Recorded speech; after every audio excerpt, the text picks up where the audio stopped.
सकती है। चलो भाई, अब हमारा नेक्स्ट क्वेश्चन है क्या, हाइगेंस के सिद्धांत से प्रकाश का अपवर्तन। ठीक है, इसके प्रीवियस में हम क्या देखे, हाइगेंस के सिद्धांत से प्रकाश का प्रवर्तन को प्रूव किए। ठीक है, अब हम प्रकाश के क्या देखेंगे, अपवर्तन। अपवर्तन होती क्या है तो हम आपको पहले बता देते हैं। देखिए, ये कोई सतह होता है और ये सतह जो है ये माध्यम को कई भागों में बांटने का काम करता है, 2 भागों में। ये हमारा क्या है बुआ जी, माध्यम फर्स्ट, और ये क्या है हमारा माध्यम सेकंड, क्योंकि सतह का काम ही होता है माध्यम को कई भागों में बांटना।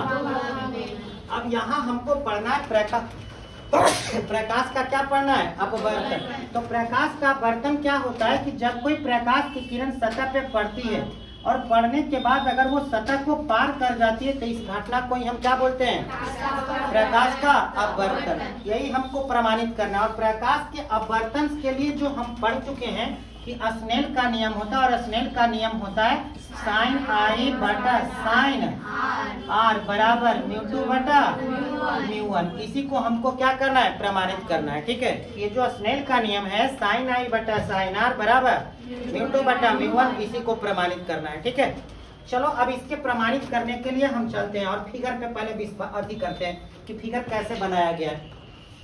देखो, हाइगेंस साहब ने क्या किया कि ए बी कोई वेव फ्रंट लाया, और कैसा वेव फ्रंट है, प्लेन वेव फ्रंट है, समतल तरंगाग्र।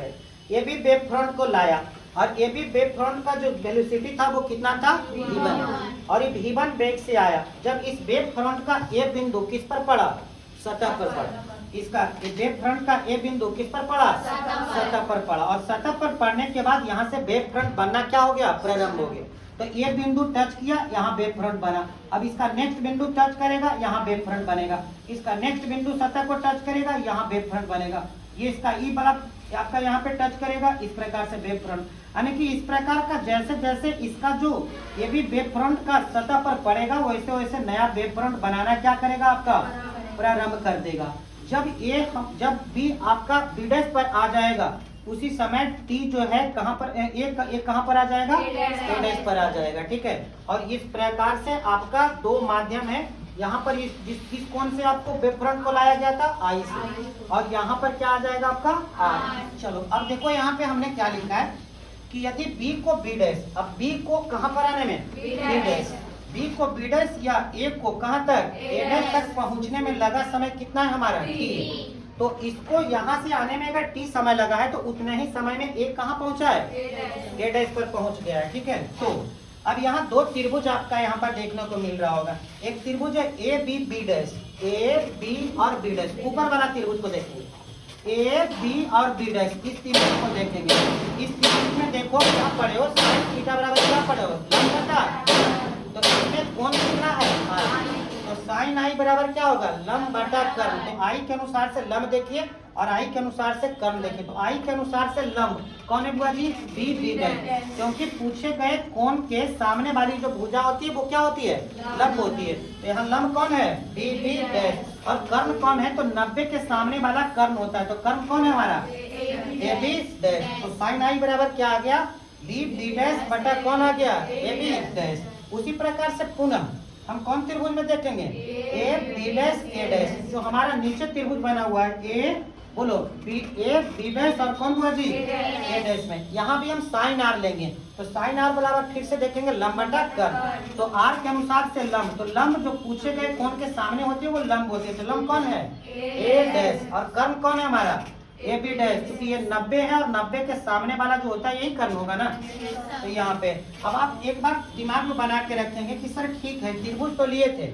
बट इसमें साइन ही आप क्यों लिए, क्योंकि हम अगर देखते हैं थोड़ा सा आगे सोच करके तो प्रकाश के अपवर्तन के लिए जो स्नेल का नियम था, स्नेल का नियम क्या था, साइन आई बटा साइन आर बराबर म्यू2 बटा म्यू1, जो इस बात को बताता है कि आपको जो भी लेना है वो क्या लेना है, साइन लेना है, जो भी लेना है वो क्या लेना है, साइन। इसीलिए मैंने साइन लिया है। अभी 2 समीकरण में आप देखो कुछ मिल रहा है, क्या मिल रहा है, ए बी डैश इसमें भी और ए बी डैश इसमें भी। और हमने पहले कहा था कि 2 त्रिभुज में अगर कुछ मिलता है तो क्या होगा, उसको क्या दिया जाता है, डिवाइड।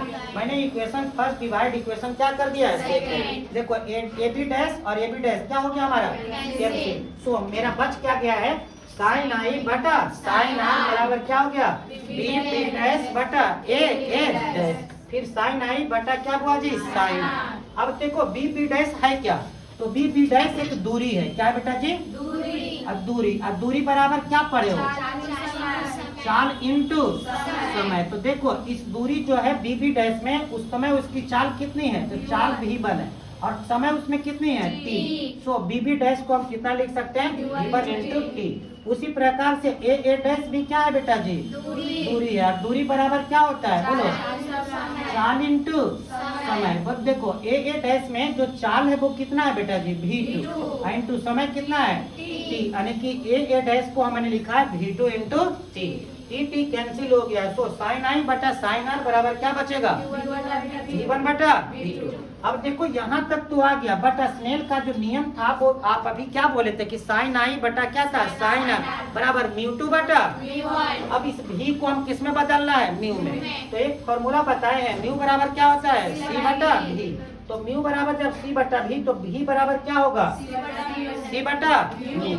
अब देखो भी बराबर जब सी बटा म्यू, तो v1 बराबर क्या होगा, सी बटा म्यू1। ऐसे नहीं करोगे कि यहाँ भी 1 तो यहाँ भी 1 यहाँ, क्योंकि सी जो होता है वो कांस्टेंट होता है, निर्वात में प्रकाश का वेग सेम होता है, इसलिए सी को c1 कभी नहीं लिखते हैं। तो सी बटा कितना हो गया, म्यू1। उसी प्रकार से नीचे v2 का मान कितना हो जाएगा, सी बटा म्यू2। सी से सी क्या हो गया, कैंसिल। तो साइन आई बटा साइन आर बराबर क्या हो गया, म्यू2 बटा म्यू1। और यही हमारा क्या कहलाता है, जो किसके लिए दिया गया था, तो प्रकाश का अपवर्तन को प्रमाणित कर दिए। कौन हुआ जी, हाइगेंस साहब। नोट कर लीजिए, आप इसको फिगर बना लीजिए, फिगर के बाद आप डेरिवेशन लिख लीजिएगा।